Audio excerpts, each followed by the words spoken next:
ऐसे सभी रिएक्शन जो रिएक्टेंट की कॉन्सेंट्रेशन पर जिनकी स्पीड डिपेंड नहीं करती है, ऐसे सभी रिएक्शंस को हम जीरो ऑर्डर रिएक्शन कहते हैं। ठीक है, इसमें एक रिएक्टेंट हो सकता है, दो रिएक्टेंट हो सकते हैं और दो से ज्यादा रिएक्टेंट भी हो सकते हैं। लेकिन अगर हम किसी भी रिएक्टेंट की कॉन्सेंट्रेशन को इंक्रीज कर रहे हैं या डिक्रीज कर रहे हैं तो रेट ऑफ रिएक्शन पर कोई अफेक्ट नहीं पड़ेगा। ठीक है, रेट ऑफ रिएक्शन क्या रहेगा, वो अनचेंज रहेगा। तो ऐसे सभी रिएक्शन जिसमें किसी भी रिएक्टेंट की कॉन्सेंट्रेशन का इफेक्ट नहीं पड़ता है उसको हम बोलते हैं जीरो ऑर्डर रिएक्शन। तो डेफिनेशन लिखेंगे। ठीक है, the chemical reaction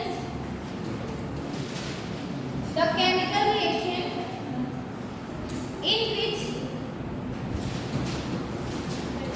the chemical reaction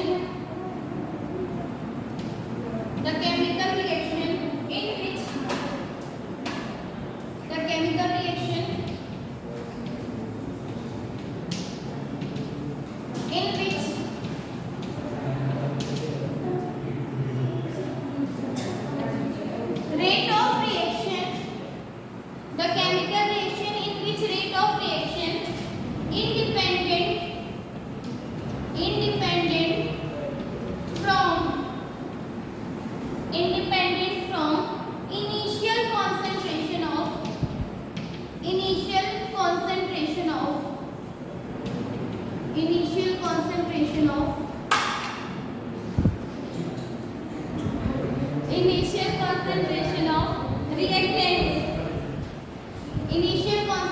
of reactants are known as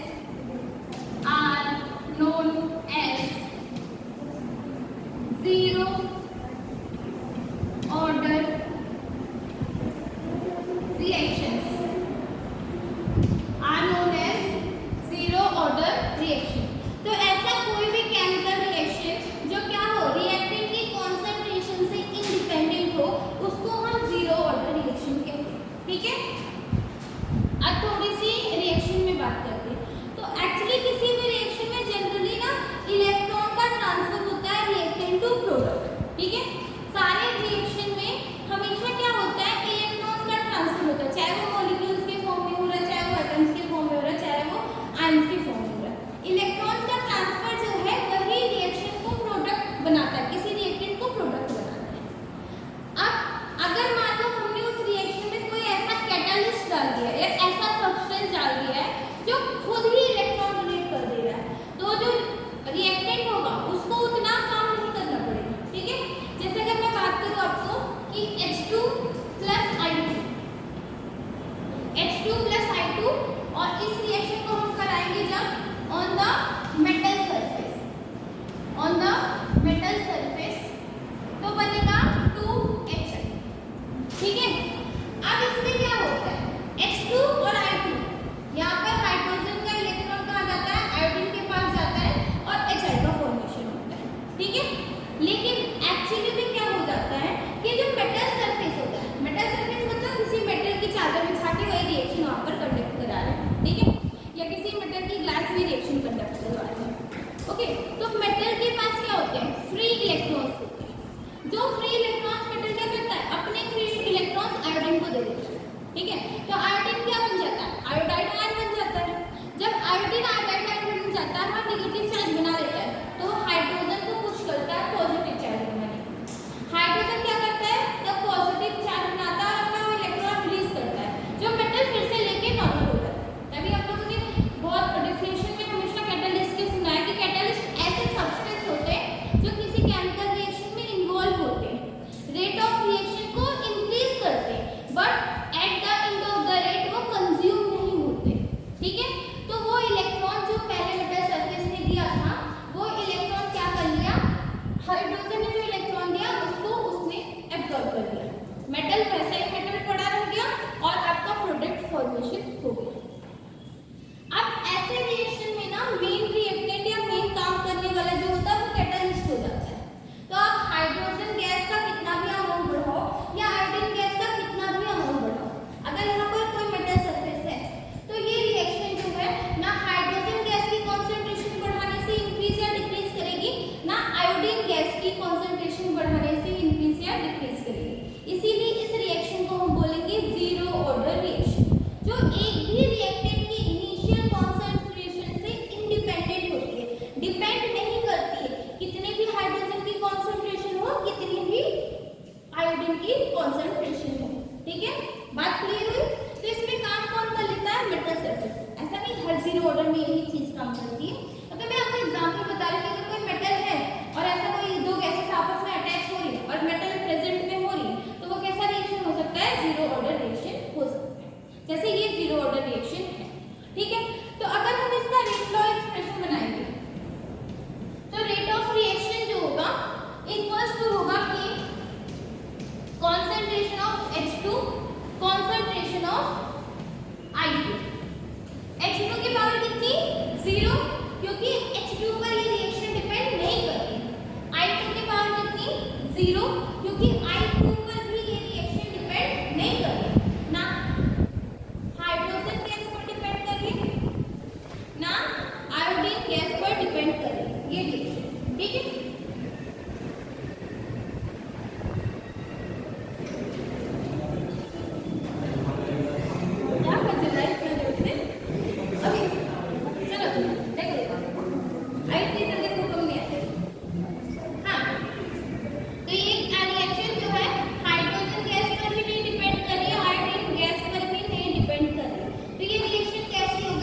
zero order reaction. अब बताओ किसी की पावर 0 तो उसकी वैल्यू कितनी? 1। किसी की पावर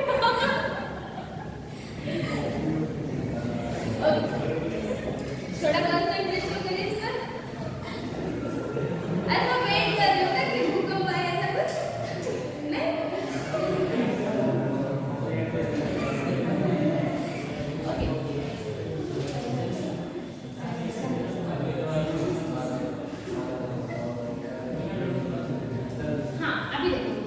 ठीक है, तो रेट ऑफ रिएक्शन जो है, अब किसी की पावर 0 मतलब क्या? 1। तो जितने भी जीरो ऑर्डर रिएक्शन होते हैं वहां पर रेट ऑफ रिएक्शन जो होता है वो रेट कांस्टेंट के बराबर होता है। ऐसा कह दे तो कोई गलत नहीं ना? इन दोनों की पावर 0 तो वैल्यू 1। तो जितने भी ऐसे रिएक्शन होते हैं जो जीरो ऑर्डर रिएक्शन होते हैं उसमें एक्चुअली में रेट ऑफ रिएक्शन जो होता है वो के रेट कांस्टेंट के बराबर होता है। ठीक है, ये सारे रिएक्शन क्या कहलाते हैं? Zero order reactions. ठीक है, तो एक एग्जांपल ये लिखेंगे और एक एग्जांपल लिखेंगे 2NH3। दूसरा एग्जांपल लिखेंगे 2NH3 on the platinum surface. Platinum भी मेटल है। कौन कौन सी गैस? नाइट्रोजन गैस और हाइड्रोजन गैस। तो इसका भी रेट ऑफ रिएक्शन क्या हो जाएगा? Rate of reaction equals to k NH3 की पावर कितनी? 0। ठीक है, एग्जांपल लिखो या आपने अपलोड। पहला एग्जांपल, दूसरा एग्जांपल और दो एग्जांपल लिखते हैं। इसमें भी ऐसे क्यों हो रहा है पता है? क्योंकि प्लैटिनम पर हो रहा है और सभी फोटोकेमिकल रिएक्शन, फोटोकेमिकल रिएक्शन मतलब जो सनलाइट में होती है वो सभी में जीरो ऑर्डर रिएक्शन होती है। ठीक है, मोस्ट ऑफ द होती है photochemical reaction zero order reactions. पहला दूसरा एग्जांपल हो गया। तीसरा एग्जांपल लिखो, reaction between acetone and bromine. सिर्फ नाम लिखो 1 2 3 एग्जांपल। तीसरा example, reaction between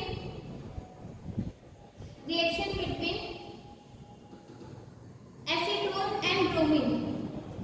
reaction between acetone and bromine. Reaction between acetone and bromine.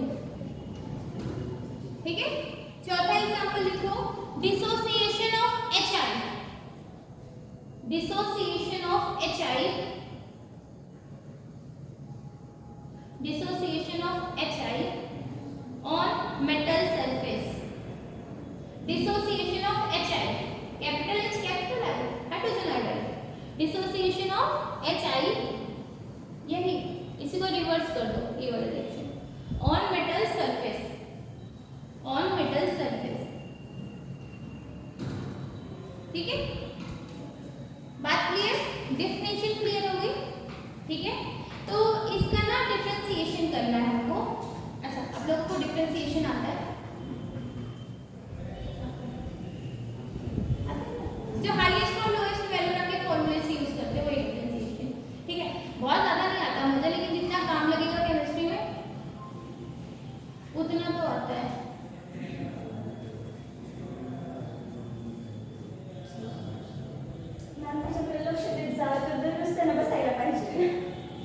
ये भाग रहा है बीच में से, एक बार एक चेक कर लिया जा रहा है। नंबर्स में आप इसका क्या हो सकता है? तो इसमें ना हाँ, मम्मी ने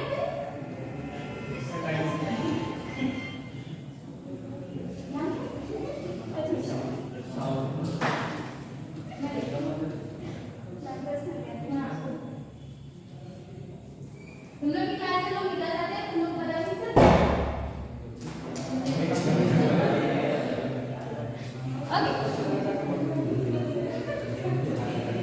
कितनी बात क्लियर हो गई? डिफिनेशन क्लियर हो गई? तो ऐसे सभी केमिकल रिएक्शन जो एक भी रिएक्टेंट की कंसंट्रेशन पे डिपेंड नहीं करते इनिशियल कंसंट्रेशन पे, उसको हम बोलते हैं जीरो ऑर्डर रिएक्शंस। और अब हमको इस का मेन पार्ट करना है। एक्चुअली फॉर्मूलेज हैं कुछ, हमको zero order, first order, second order के लिए निकालने हैं और उसको यूज करके रेट और टाइम निकालना होता है। ठीक है, तो पहला हम इस फॉर्मूला निकालेंगे फॉर जीरो ऑर्डर रिएक्शन। तो मैं एक एक स्टेप बताती चलूंगी और उसको कंटिन्यू साथ में करते चलूंगी। ठीक है, तो एक छोटी सी हेडिंग डालो, डिफरेंशिएशन ऑफ रेट इक्वेशन। और ये जीरो ऑर्डर में सब हेडिंग है। हाँ, डिफरेंशिएशन ऑफ, ये लिख रहे हो अभी, differentiation of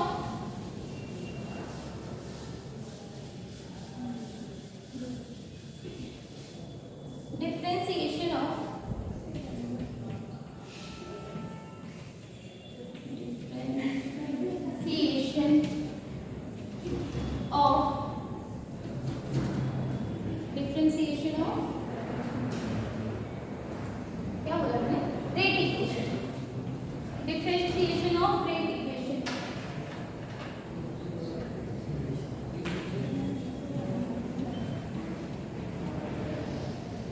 differentiation of rate equation.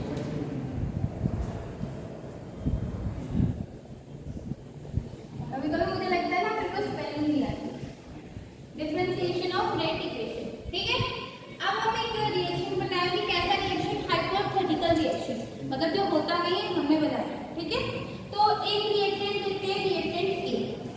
ठीक है, रिएक्टेंट ए लिया और ये कन्वर्ट किसमें हुआ? Product P. ठीक है, शुरुआत का टाइम क्या होता है?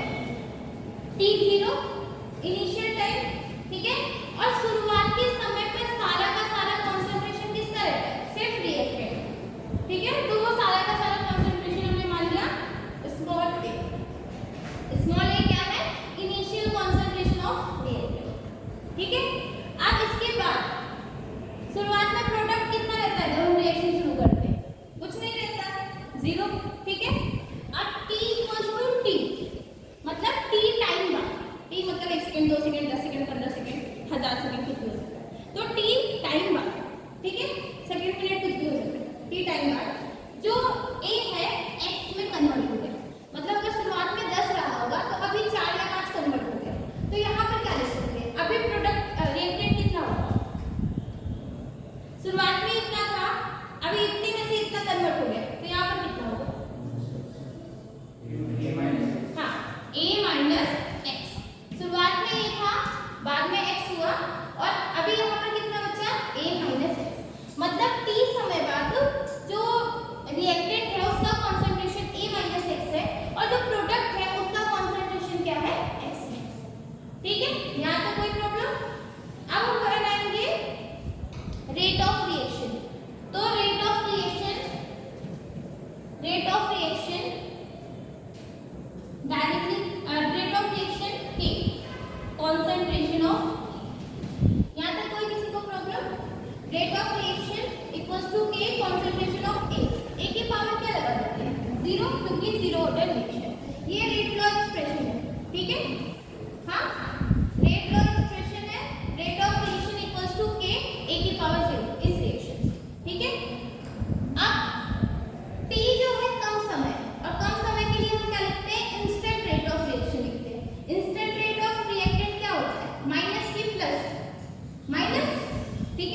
Minus D A upon D T.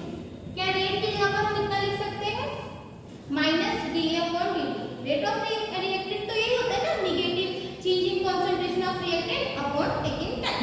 तो minus D A upon D T equals to K A की पावर 0। ठीक है, या तक नोट करो जल्दी से।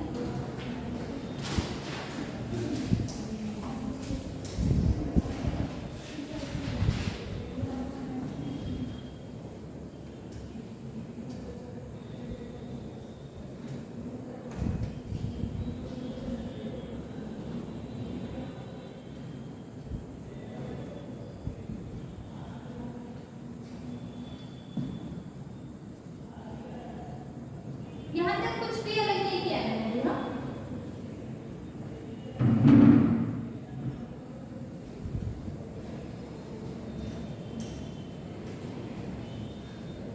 ओके, आगे लिखो। ठीक है, अब देखो ए बराबर क्या होता है, ए की वैल्यू निकालनी तो क्या होता है C2 माइनस C1। ठीक है, C2 माइनस C1 और dt बराबर क्या होगा T2 माइनस T1।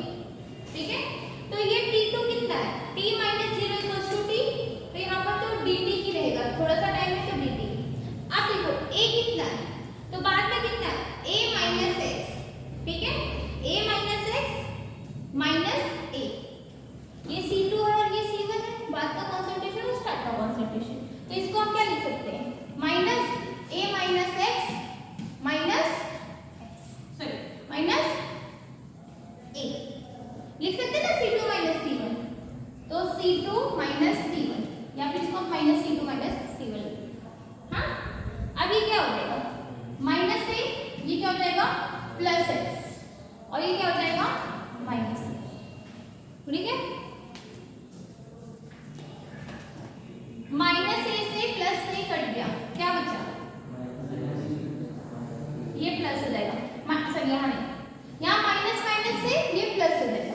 ठीक है, तो माइनस ए से प्लस ए कट गया, यहाँ पर क्या बचा और टाइम t है, इसमें कोई प्रॉब्लम नहीं है। t minus 0 equals to t, किसी भी नंबर में से 0 को घटाओगे तो वही नंबर वापस आ जाएगा।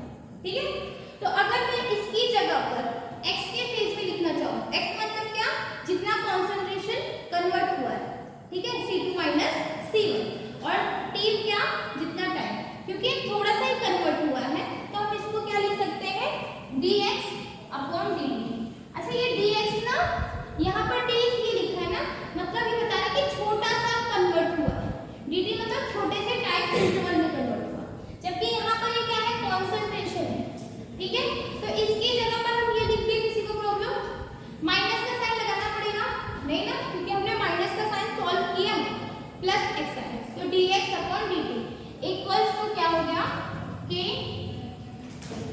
a की पावर 0। ये हमारा हो गया डिफरेंशिएशन ऑफ रेट इक्वेशन। ठीक है, अभी ये प्रूव नहीं हुआ, ये इसका एक क्वेश्चन हुआ है डिफरेंशिएशन ऑफ रेट इक्वेशन। ठीक है, यहाँ तक नोट करो और सेकेंड हेडिंग डालो। यहाँ तक कोई प्रॉब्लम किसी भी स्टेप में?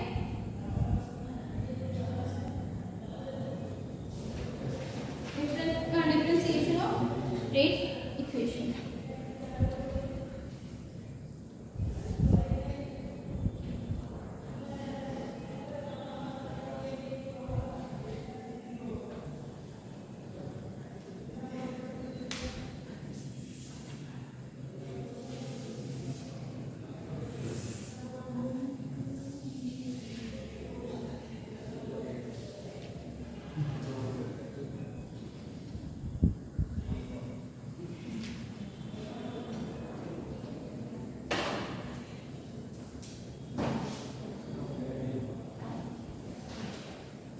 हो गया, तो जल्दी से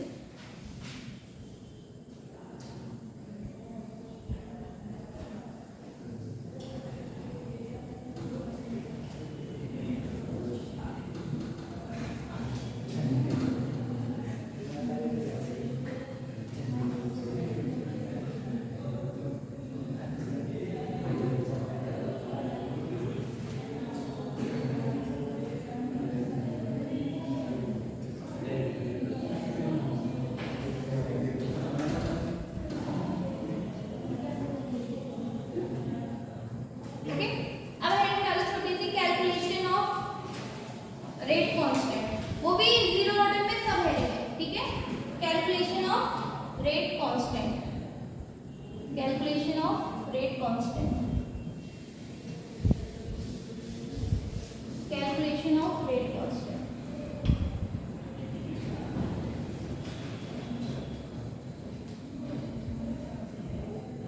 जब तक पूरा नहीं हो जाएगा ना बीच में बोलना होगा, ठीक है। कैलकुलेशन ऑफ रेट कांस्टेंट,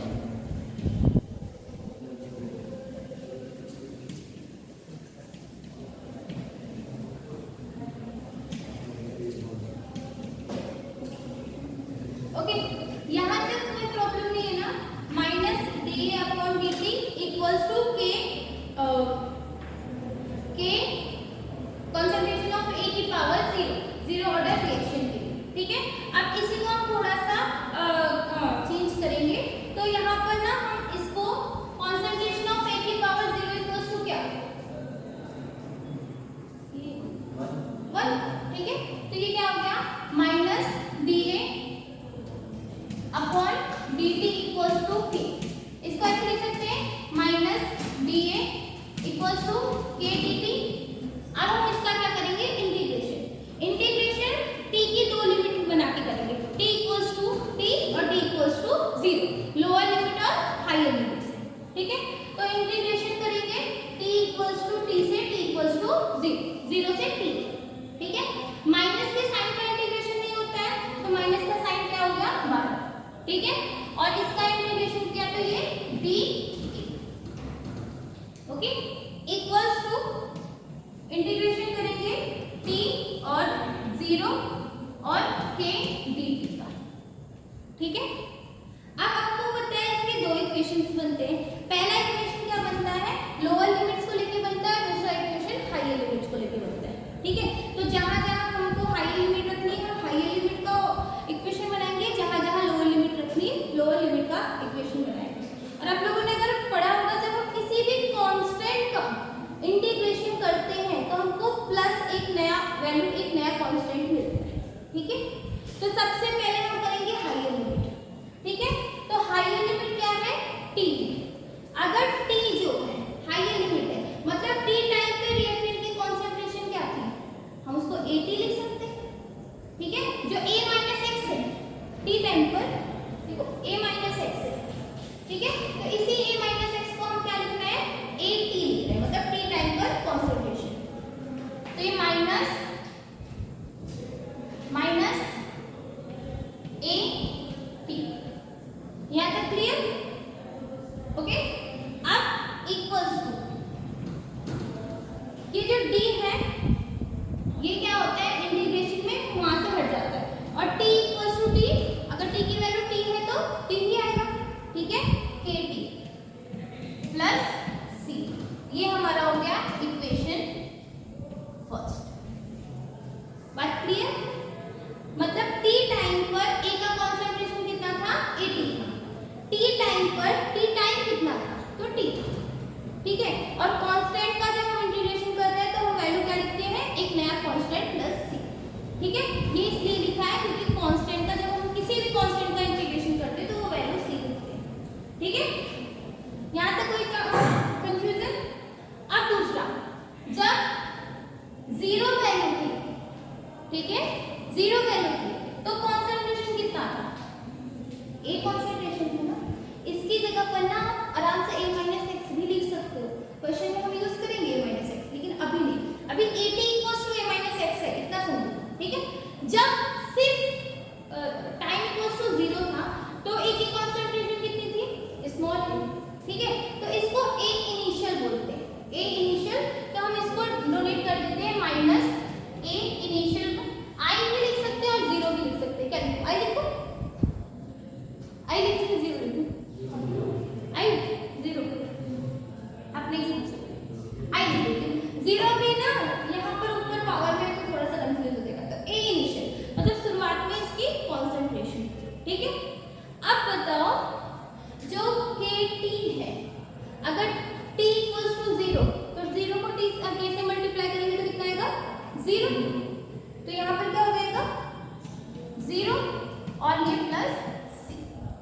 तो c बराबर हम क्या लिख सकते हैं, माइनस a इनिशियल, कोई प्रॉब्लम। तो यहाँ से वापस माइनस at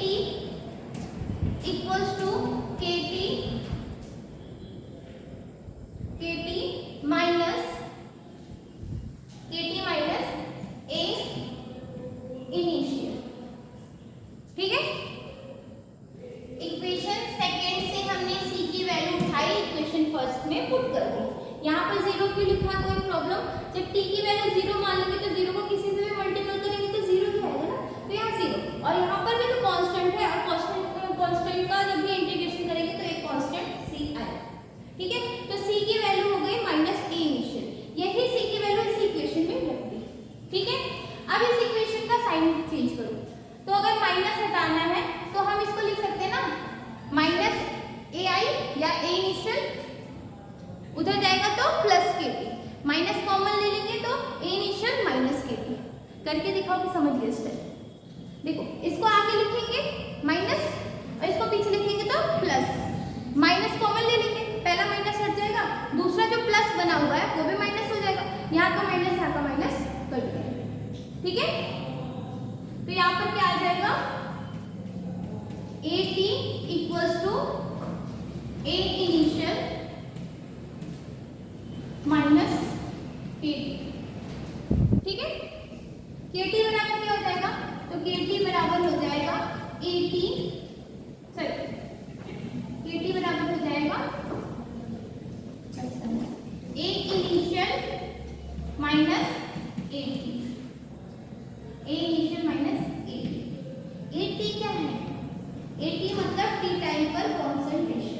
ठीक है, तो kt बराबर a इनिशियल माइनस at। ठीक है, a इनिशियल क्या है, a माइनस at।